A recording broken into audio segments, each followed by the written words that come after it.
Up first on this list, we have Paragon Zombies. Paragon Zombies is essentially like if you took Call of Duty Zombies and turned it into the most Roblox game that you could ever think of. And I mean this in the best way possible, because this game is absolutely awesome. It takes the round-based Call of Duty Zombies game mode, along with some of its core mechanics like perks, the point system, and the mystery box, and combines it with fun-to-play classes and a huge variety of enemies to make this a super replayable and incredibly fun game.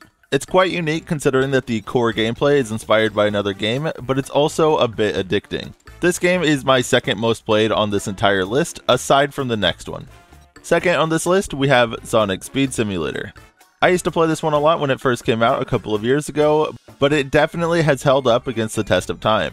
They have pumped out an actual ton of updates that have kept the game fresh by giving players a lot more to do and explore, and it's just a lot of fun to get back into it. In this game, you run around collecting Chaos Orbs, rings, and some other collectibles to level up and get stronger and faster. You'll also be able to go to these gacha type machines to unlock chows to get even more bonuses, and then when you're a high enough level, you'll be able to head to more of your favorite Sonic worlds. They've updated all the worlds since it came out, as well as adding a bunch more, so if you haven't played this one for a while, definitely go back and check it out.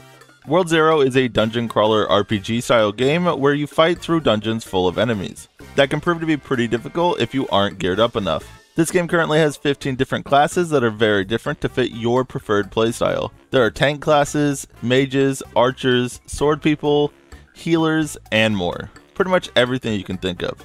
You can fight alongside other players in a party to do dungeons, stuff out in the world, complete quests, or do big world bosses. Or if you're interested in a challenge, you could also do everything on your own. This game gives you a lot of choices.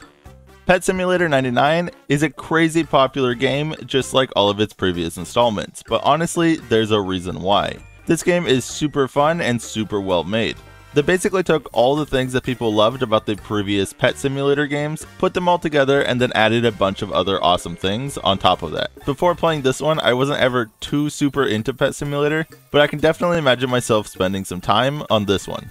For anyone who doesn't really know that much about this game, you're basically just trying to get the strongest team of pets that you possibly can that will help you grind through every level. To do this, you have to get money and then roll for pets in these gacha style eggs. One thing I've noticed about this Pet Simulator game is that you can have many more pets out at once. And it feels awesome once you start getting a pretty large group of really strong pets to do all of the hard work. Abyss Worlds is a beautiful Roblox game where you have to make your way down what seems like an endless pit.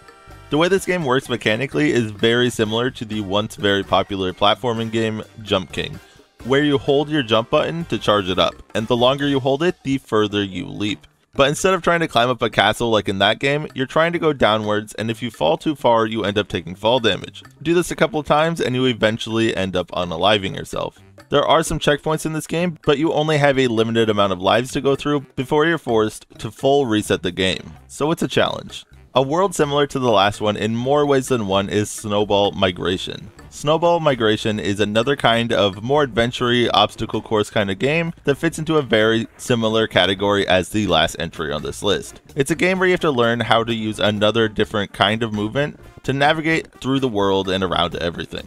Honestly, it's kind of beautiful, kind of quirky, and very unique. I have never seen anything really like this in Roblox, so I highly recommend checking this one out.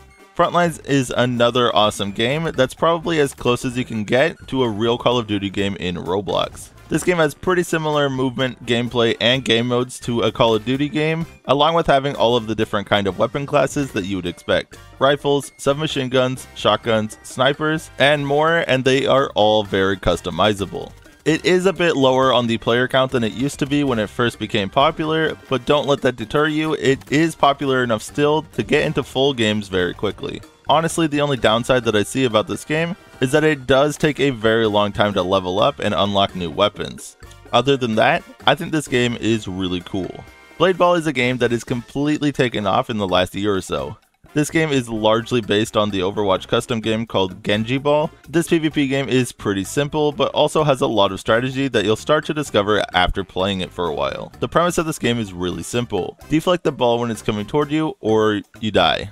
but to mix it up, you can also unlock abilities. Car Crushers 2 is a really interesting game that I've only heard of recently, but it's a ton of fun. Basically, you destroy more and more expensive cars in these crazy car destroying contraptions for money. Once you earn enough money, you get to unlock more expensive and more interesting cars that break apart in different ways, so it's always fun to watch. There's literally dozens of these traps for the cars, and they are all super different. For example, there's one that has saw blades that disassemble your vehicle and then catches them on fire. There's some that crush your car into a bunch of tiny bits, and some that freeze your car. I'm not exactly sure how that works. Either way, I don't really want to spoil it too much in case you're interested in checking it out for yourself. And last, but of course not least on this list, is Doors. If you like Roblox horror games, this game could be for you. In Doors, you end up going through doors that lead to other random rooms in a random order, and sometimes you'll need to find a key before you can continue. It's already very eerie when the lighting is quite dark and you can hear a lot of spooky sounds, but as you advance through rooms, you have a chance of running into different monsters that will try and unalive you, so you have to run and hide to survive. So I should tell you that there are sometimes jump scares. How far can you get?